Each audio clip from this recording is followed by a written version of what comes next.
This podcast details true crime cases. It contains adult themes and may contain descriptions of violence. It is not intended for children. Listener discretion is advised. Some of the music for today's episode is by St. Patrick, and it has generously been shared with you by my friend, who you may know as the Captain from True Crime Garage. I hope you enjoy it. I'll share links where you can find the music at the end of the episode. Thanks, Captain.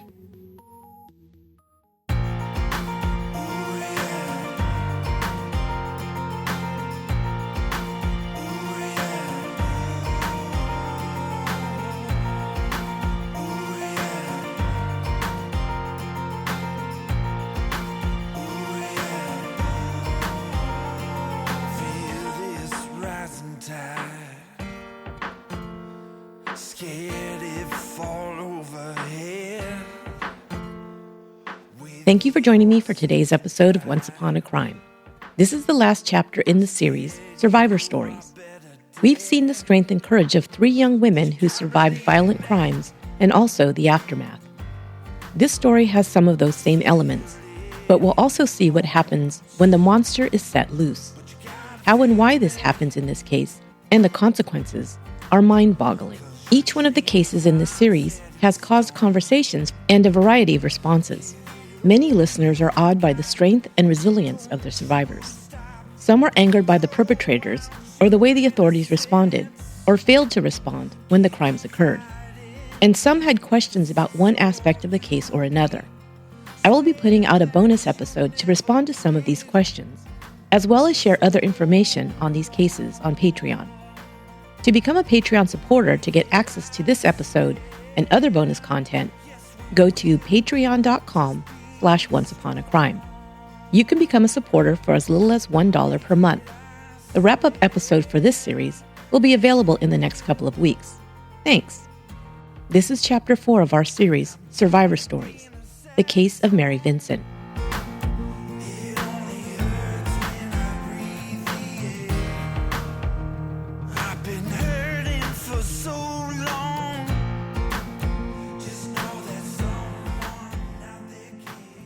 Boring and overpriced. That's what you can expect these days from 99% of watch brands out there. If you want to up your game and stand out from the pack, and I know you do, you've got to turn to Vincero.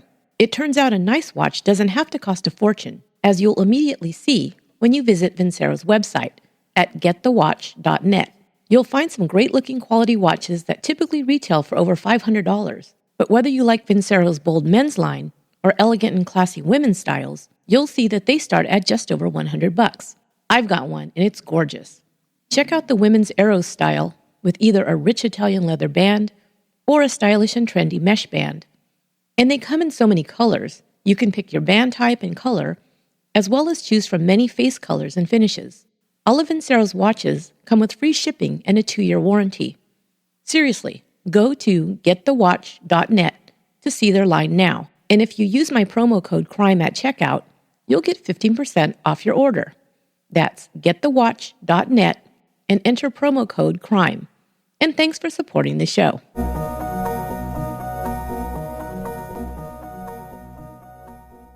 In 1978, Mary Vincent was a 15-year-old from Las Vegas, Nevada, who was having trouble at home. She began rebelling against her parents, Lucy, who was employed as a casino card dealer, and Herb, a slot machine repairman. The troubles she had at home caused Mary to begin skipping school and running away. She'd ended up in Northern California for a time, living with a boyfriend in his car, and when that ended, Mary spent some time near Santa Cruz at an uncle's home. But by the end of the summer, after knocking around and living on the streets in Northern California, Mary wanted to get back to family. She was lonely and homesick, and life on the streets was rough. She had bummed rides and hitchhiked her way hundreds of miles, and now she decided to hitchhike to the Los Angeles area where her grandfather lived.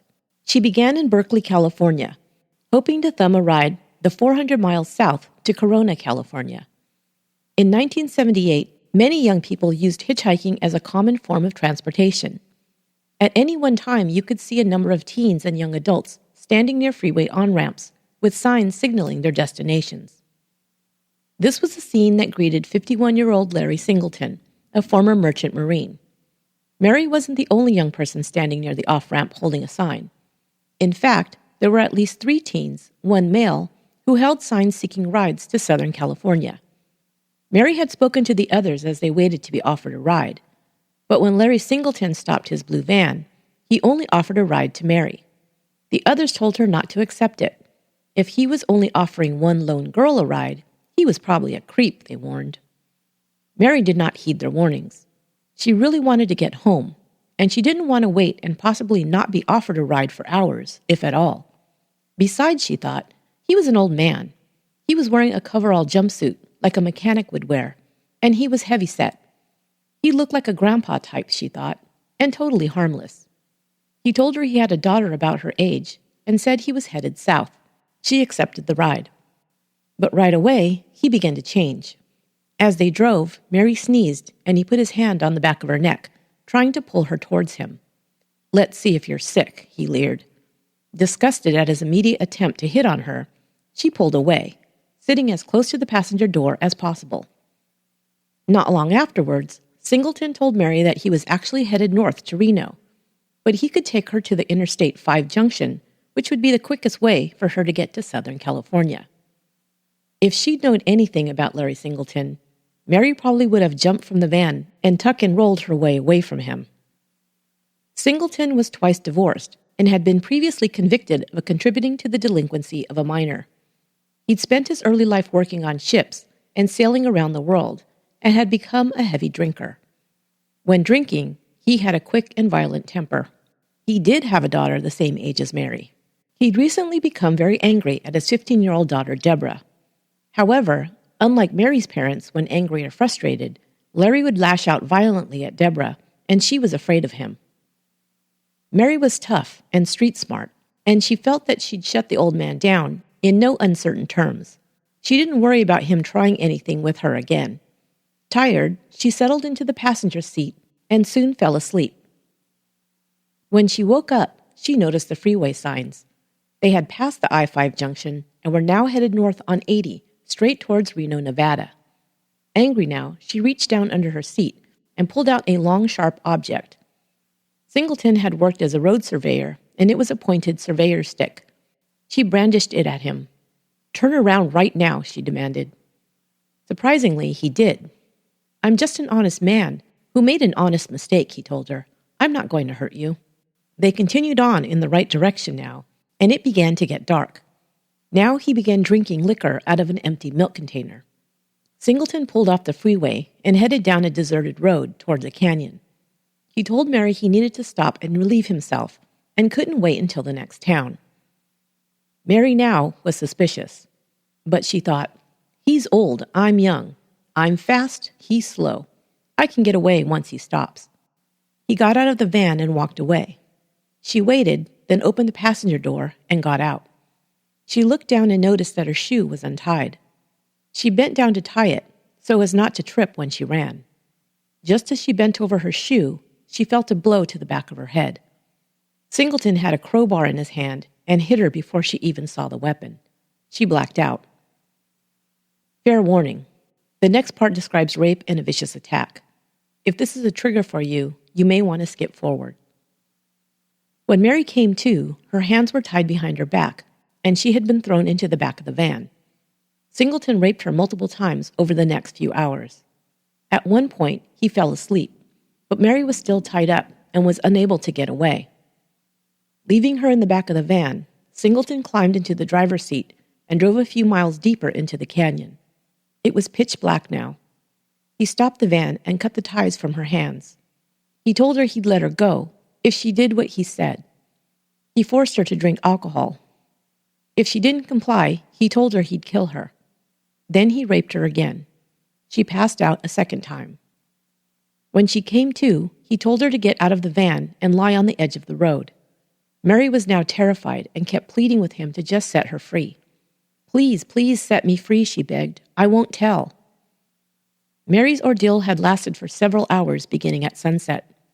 She had been in the van and raped over the course of the entire night. When he finally cut the ties from her hands, the sun was just beginning to come up. She was still not able to run. Her feet were still tied. He made her lie on the ground. While she was still pleading with him to set her free, he reached into the van and pulled out an object from the toolbox. In one swift move, he grabbed her left arm and raised the object. It was a hatchet. He swung it at her, striking her arm just below the elbow. As he'd grabbed her arm, Mary had gripped onto his arm, trying to stop what was coming. But his other hand held the hatchet. She could feel herself falling and couldn't figure out why, since she was holding on to his arm. As she fell to the ground, he raised the hatchet a second time and struck her in the right arm. He was screaming at her, "You want to be free? I'll set you free." She was kicking and trying to move her body backwards away from him. It was then she glanced down and saw that her right arm was no longer attached to her body. She began to scream, feeling the searing pain and shock of what had just happened. She looked at Singleton, who had stopped the attack. He was waving his arm up and down by the side of his body, and she finally realized what he was doing. Her arm had gripped his to ward off the first blow, just before he struck it with the axe. Her muscles had tightened, and the hand and the bottom portion of her arm was locked onto his in a death grip, and now he was trying to shake it loose. A note. I debated whether to include this gruesome detail, but decided to do so because a question remained in my mind after hearing about it. These details come straight from Mary's account. I wonder if the image of the bloody arm gripped onto him so tightly often returned to Larry Singleton, and if he ever woke screaming from the nightmare that he created in his own memories. I certainly hope so. But as horrible as his vicious assault was against the young girl, Singleton still hadn't ended Mary's hideous nightmare. He now dragged the girl along the ground by her feet. At this point, Mary believes that he probably thought she was dead because she had stopped moving and just lay still. He pitched her body down a ravine into a 30-foot drop.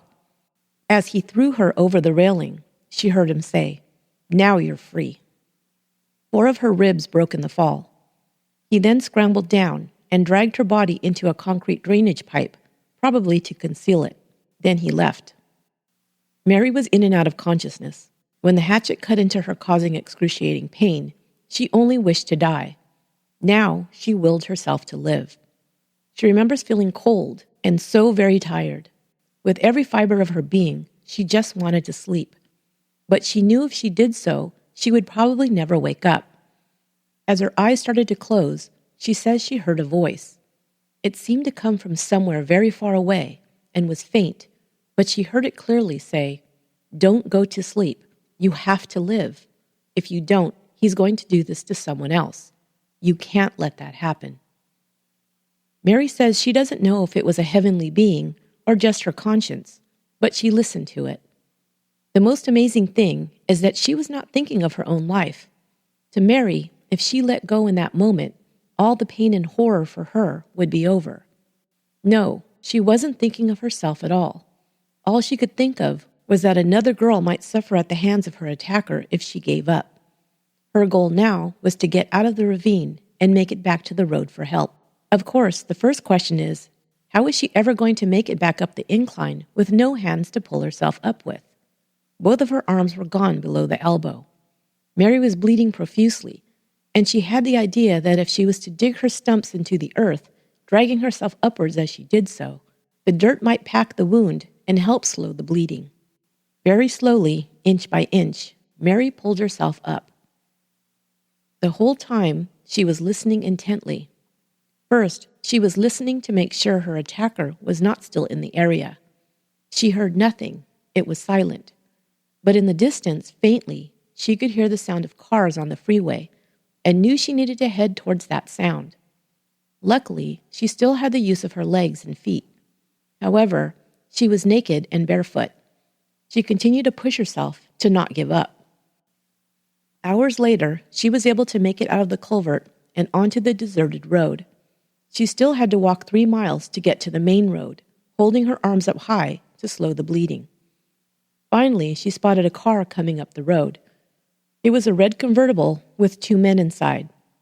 She was walking in the middle of the road calling, "Help me, help me." Spotting her, the car slowed, but as it got nearer and the men saw the naked and bloody girl, they sped up and passed her by. Later, she would say she completely understood their reaction. I must have looked like something from a Fright Night movie, she says. Mary thought that was it. She would surely die now. Everyone was too afraid of the sight of her to even stop. She continued walking in the middle of the road. Then she saw a second vehicle, an old truck with a couple inside. They were taking a road trip on their honeymoon. They ended up at the Del Puerto Canyon near Patterson, California, where Mary had been attacked and dumped. In Mary's only lucky break so far, the couple had missed their exit off the freeway and ended up on the side road where they had found her. When they saw Mary, they screeched to a stop. The first thing Mary said to them was, "He raped me." They lifted her into the truck and wrapped her in towels. They drove as fast as they could to a payphone to call 911. Mary was airlifted by helicopter to a nearby hospital.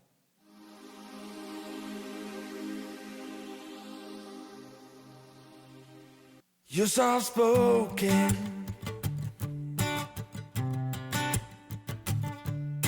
but I could speak for days. You're not open,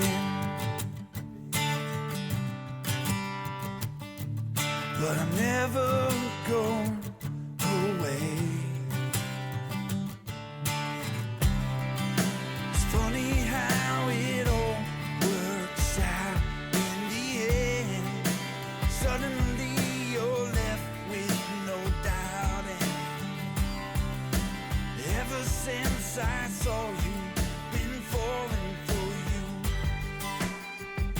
and now there's no regrets, nothing to prove since the day. Have you ever tried a Kind bar?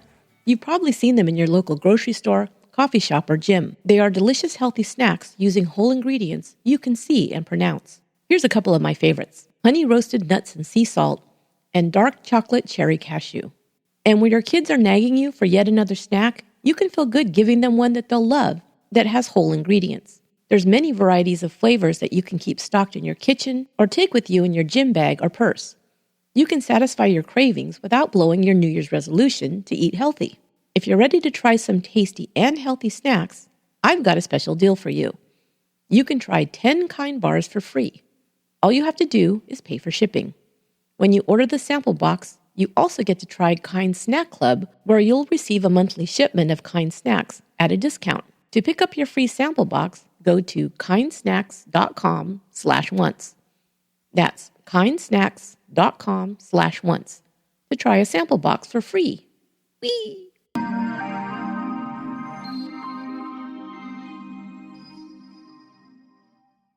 Pitney Bowes has long been the leader in mailing and shipping solutions. No matter how much or how often you ship, Pitney Bowes has a solution that will fit your needs. This podcast is a small business, and I'm kind of a one-woman band. So when I have to mail letters or ship packages, I need a fast, easy, and convenient solution. Pitney Bowes has me covered. With Pitney Bowes Solutions, you can weigh, print, mail, and save. Save being the operative word there. Did you know that on January 21st, the U.S. Postal Service mailing and shipping costs went up? But you'll save 3 cents per letter with a Pitney Bowes solution. These savings are not available at the post office. Plans start at just $5 per month. And for our listeners, Pitney Bowes is offering a free trial, so you're sure to find the solution that's right for you. Visit pb.com/once to learn more and try it for free. Terms apply. See site for details. That's pb.com/once. And we thank Pitney Bowes for sponsoring the podcast. Remember, when you support our sponsors, you help make this podcast possible. Thanks. Now there's no regret, nothing to lose.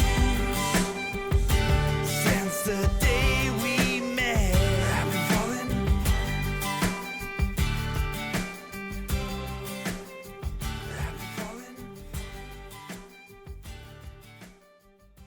Mary was alive when she arrived at the hospital, but just barely. She had lost half of the volume of blood in her body, and the other half had become toxic and was poisoning her. She was also in shock. Luckily, Mary was young and healthy before the attack and was able to make a slow but steady recovery. She spent a month in the hospital.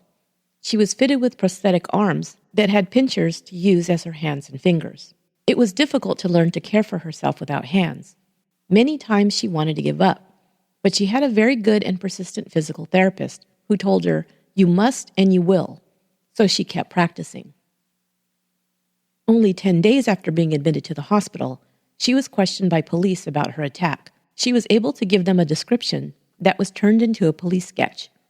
The likeness was so accurate that Singleton's neighbor in San Pablo, California, recognized him immediately and called police. Singleton's home in San Pablo was searched, and Mary's cigarettes were found among his things, as well as portions of her clothing that he had tried to burn. Singleton also had a home in Nevada and had driven the van there, where he asked a neighbor to help him clean it out. He had removed all the carpet from inside the van and washed it, as well as the interior. A few days after that, he attempted to commit suicide by taking an overdose of sleeping pills. He was picked up by the Nevada police and returned to California. Mary picked his picture out of a photo lineup. After his arrest, he told investigators that Mary was a prostitute. He called her a $10 a night whore. He admitted that Mary had been in his van, but if anything had happened to her, he wasn't to blame, he said. He told detectives the following account. He said he had picked up Mary and 2 male hitchhikers named Larry and Pedro. Larry drove them to a bar, where the 2 Larrys, Pedro and Mary, bought weed and smoked it together. He then got back on the road with all 3 hitchhikers. They pulled off the main highway onto a side road. He and the other 2 men paid Mary for sex. Singleton claimed he fell asleep afterwards.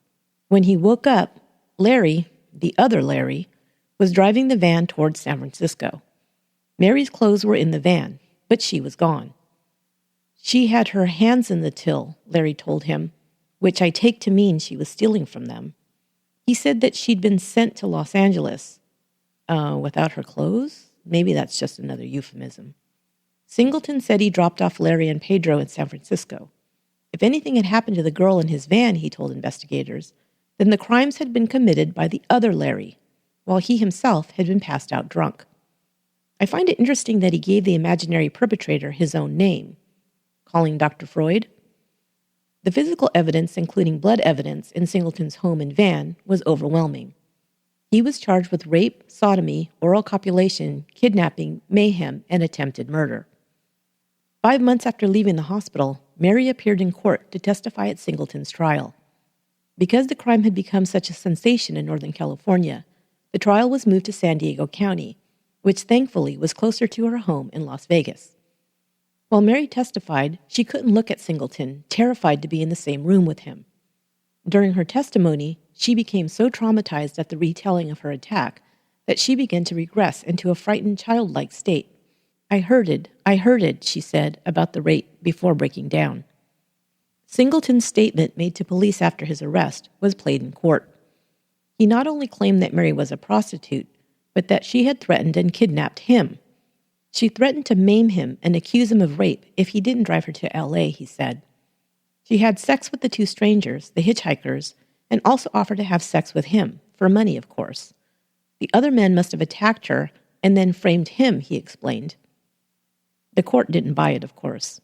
Singleton was found guilty on all charges.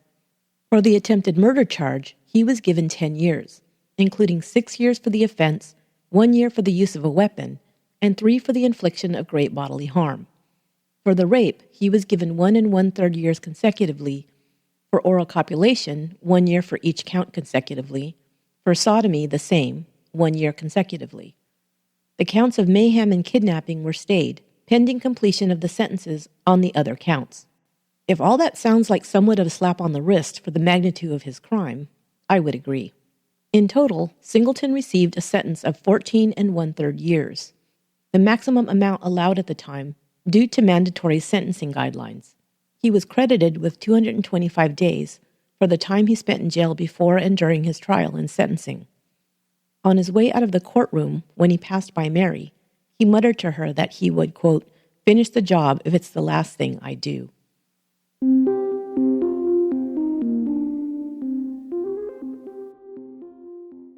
Mary Vincent's sentence, however, would last a lifetime. Months and months of physical pain, coupled with years of emotional pain and distress, were ahead of her. She returned to Las Vegas to live with her parents after being released from the hospital. They sent her to a school for the disabled, and she began seeing a psychiatrist. She had night terrors and would wake up screaming. The fear never left her, and she was frustrated just trying to get dressed or do simple tasks without the use of her hands. She became depressed and felt like a freak, she said. She was constantly talked about and pointed out as the girl who that terrible thing had happened to. It had been well covered in the news, of course, and her missing arms were a constant reminder and identified her immediately. She felt there was nowhere she could go, nowhere she could hide. Everyone would always know what had happened to her. She avoided her previous friends, who now treated her differently. It took a toll on her family as well. Her father began collecting guns and had fantasies of killing his daughter's rapist. Mary began to act out again, especially after she started seeing a therapist. It brought back up all the horrible memories for her, and she acted out wildly in order to escape them. Mary's attack caused more stress in the home, and her parents eventually split up. Herb moved to Alaska, while Lucy stayed in Las Vegas. Mary graduated from high school and tried to find some purpose in her life. She once had aspired to be a dancer, but in order to save her right arm, muscle had been taken from one of her legs, weakening it. For a time, she visited schools to do presentations, warning kids about the dangers of hitchhiking. During one presentation, a boy in the audience yelled obscenities at her, and she felt like she was being attacked again. She gave it up so as not to risk becoming re-traumatized. Mary moved away from Las Vegas to live in a small community in California, one she hoped would provide her some anonymity. Over time, she became very skilled using her prosthetic arms and was able to care for herself with help from some friends. She began a relationship with a man and had a son. She was a young disabled mother who took good care of her baby. That's all people knew. In her new town, she didn't have to endure the whispers of strangers. Nobody asked her what happened to her arms. They probably just think I was born this way, she said.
Because of sentencing laws at the time of Singleton's conviction, he only received a maximum sentence of 14 1/3 years.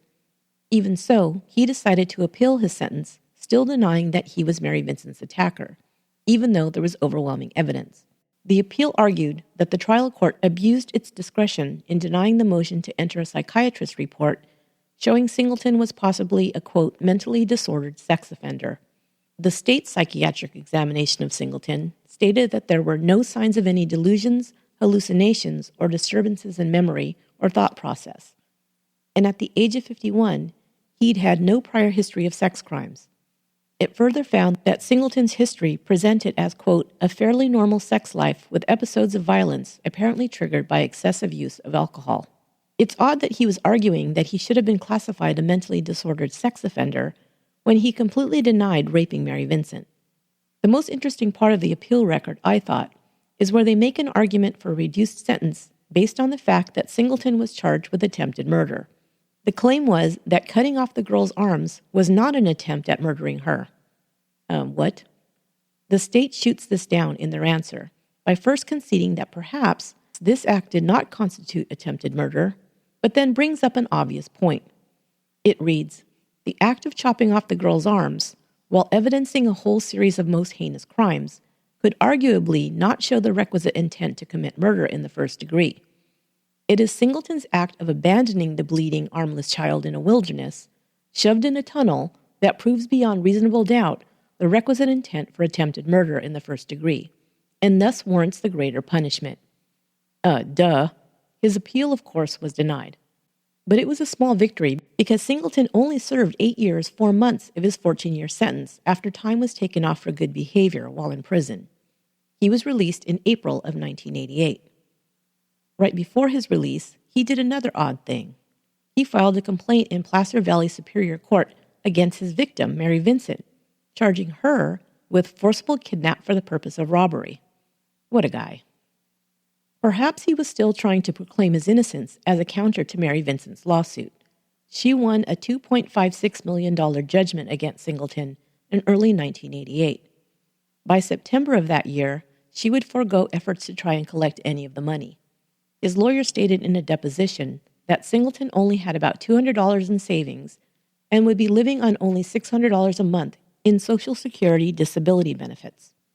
Or perhaps Singleton thought casting himself as the victim would change the way he had been portrayed in the media after his crime was discovered. He was, of course, portrayed as the worst sort of monster imaginable. Now that he was going to be set free, he was trying to gain some public sympathy, it seems. If this was his goal, it backfired hard. All it served to do was remind people of what a dangerous and scary person he was. Because of this, there were protests all over the state when people learned of his imminent release. No one wanted him in their community. He was universally despised from San Francisco to San Diego and beyond. He even received death threats. I remember this well. I live in the San Francisco Bay Area and at the time was living in San Jose. Each time the parole board would approve Singleton's plan to reside in a certain city or town, there would be an uprising against it by that community. At one point, it was discovered that he was to be paroled to a motel near downtown San Jose. The motel, located on Monterey Road, was used by a poor and transient population and was situated among fast food joints and auto body repair shops. He wasn't even welcome there, and protesters descended on City Hall. I guess it was the San Jose Police or Sheriff's Department or whoever approved such things that denied it. This continued to happen in city after city until there was nowhere left to house the paroled Singleton. With no alternatives left, the state of California finally had to come up with a creative solution. They decided to place a trailer on San Quentin prison grounds, where Singleton would live for the remainder of his parole period, or approximately 1 year. The outrage people expressed after his light sentence and early parole for such a heinous crime led to the passage of a bill in 1998, known as the Singleton Bill. It carries a 25 years to life sentence with possible parole for aggravated mayhem. If he had been convicted when this bill was the law, Singleton would have served at least 41 years.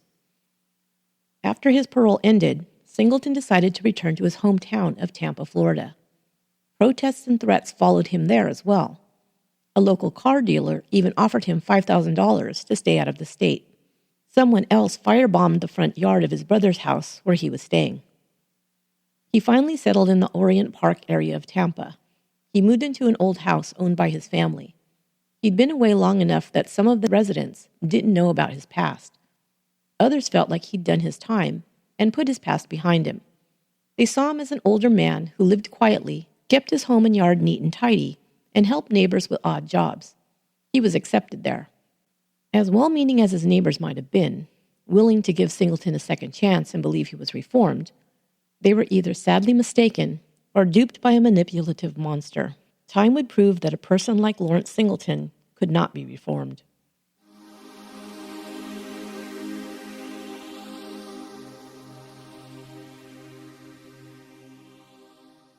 Mary Vincent went into hiding before Singleton was released.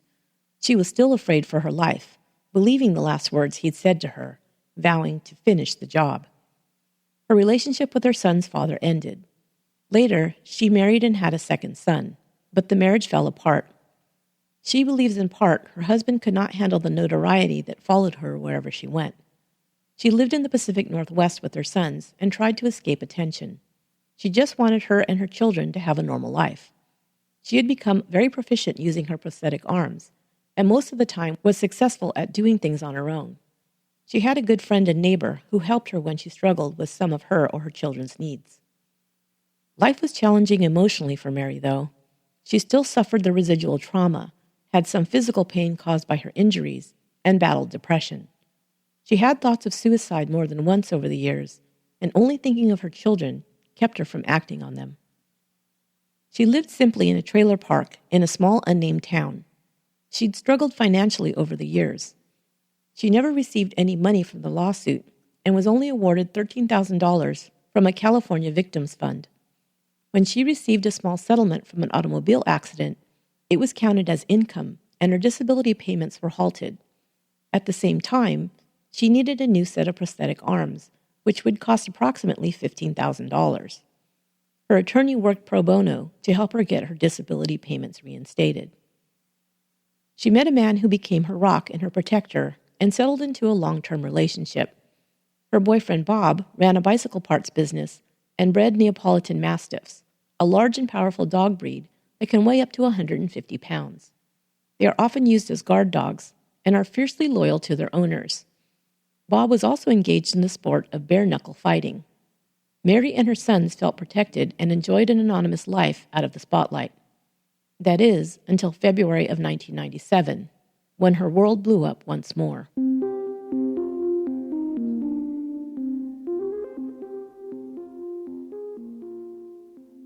Larry Singleton had lived in Tampa, Florida for only a year when he was picked up for the first of 3 shoplifting charges he would be arrested on over the next couple of years. At one of his court hearings, he described himself to the judge as a, quote, confused, muddle-headed old man. After that, he seemed to stay out of trouble. In January 1997, a neighbor and his son found Singleton sitting in his van, breathing the car's exhaust through a dryer hose he had attached to the tailpipe. They pulled him from the car, foiling his suicide attempt. The man had no knowledge of Singleton's past and just figured he was a sick and lonely old man who became desperate. Maybe that was true, or maybe the demons continued to visit him and things were coming to a head. Singleton spent a week in a psychiatric facility and then signed himself out to return home. Just 3 weeks later, a man who had done some work on Singleton's home stopped by and heard some loud noises coming from inside the house. He looked through the window and saw Singleton. He was standing nude in the living room and was choking and punching a naked woman who was calling for help. He ran and called 911. When a sheriff's deputy arrived, Singleton answered the door, covered in blood. He explained it away, saying he'd cut himself chopping vegetables. Just then, the phone rang in Singleton's house, and as he left the door to answer it, the deputy peeked inside. He saw a nude, bloody body of a woman lying on the living room floor. Singleton was arrested and charged with the murder of Roxanne Hayes, a 31-year-old mother of 3. She had suffered multiple stab wounds in her upper body with a butcher knife. Hayes was well known in the area as a sex worker who solicited customers from a Tampa park bench. She had left her home where she lived with her boyfriend and her 3 children to shop for groceries. It's believed she ran into Singleton and thought she could turn a quick trick and make a few dollars before heading home. Less than an hour later, she was dead. Authorities said it was unusual for a sex worker to travel to a client's home, but as another professional in the area remarked, you don't think a 70-year-old is going to stab you to death. As Singleton was led away by police, he said, "They framed me the first time, but this time I did it." Later, however, he would change his story and plead not guilty.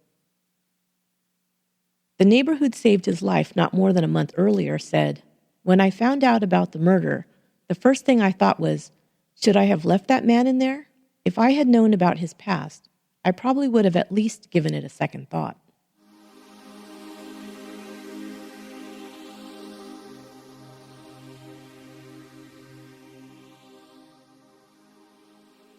Mary Vincent's world turned upside down once again when she found out about the murder of Roxanne Hayes. The phone started to ring again with requests for interviews. The story about her attack by Singleton was now back on the front pages. Her nightmares returned, and she couldn't stop thinking about the woman he murdered.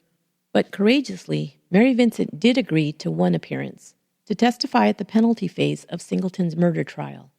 She recounted her attack and survival. She was the one person who looked into the eyes of the monster, who now claimed to be a confused and frail old man. She recalled the words he'd said as he drove off with her in the wrong direction 24 years earlier.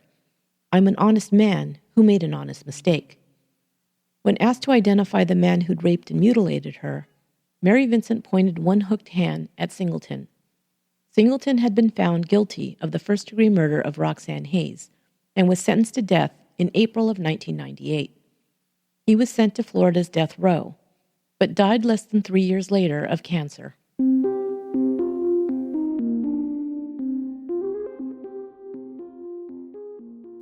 Singleton's daughter Deborah, who was the same age as Mary Vincent, also feared her father. He had physically attacked her when she was a teen, and she knew how violent his temper was. She, like prison psychologists who testified for the prosecution, believed Singleton had a deep-seated hatred for women and would continue to be violent. She had no doubt that he was guilty of the crime against Mary Vincent. She took measures to make sure he couldn't find her after he was released from the California prison in 1988.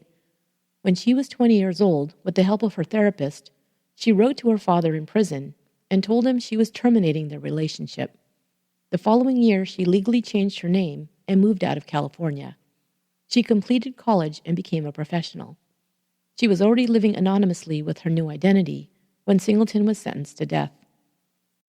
In the late 1990s, after Larry Singleton was safely behind bars on death row, Mary Vincent moved to California and got a job clerking in a Southern California district attorney's office.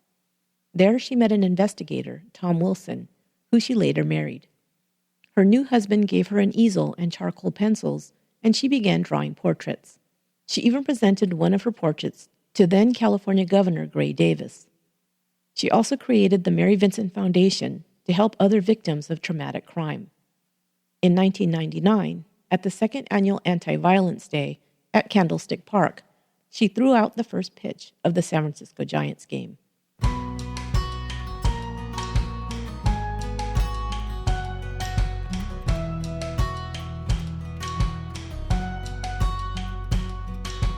You could sweep me off my feet with a dash of nice and a dash of mean. And all those boys who broke your heart will break their... That will do it for this episode of Once Upon a Crime. We'll be back next week with a new series, and I hope you'll join me then. You can follow me on Twitter at Upon a Crime and on Facebook and Instagram at Once Upon a Crime Pod. There's also a Facebook group page you can join. We'd love to add you to the community of true crime followers and listeners. I want to thank my friend the Captain from True Crime Garage for sharing his music for today's episode. Didn't you love those songs? So good. He is so friggin' talented. You can find his new release, I'm Okay by St. Patrick, in the iTunes store or at his website, CaptainFatHands.com. Links can be found in today's show notes as well. Thanks, Captain. You literally rock. Once Upon a Crime is written, produced, and edited by me, Esther Ludlow. Until next time, be good to one another.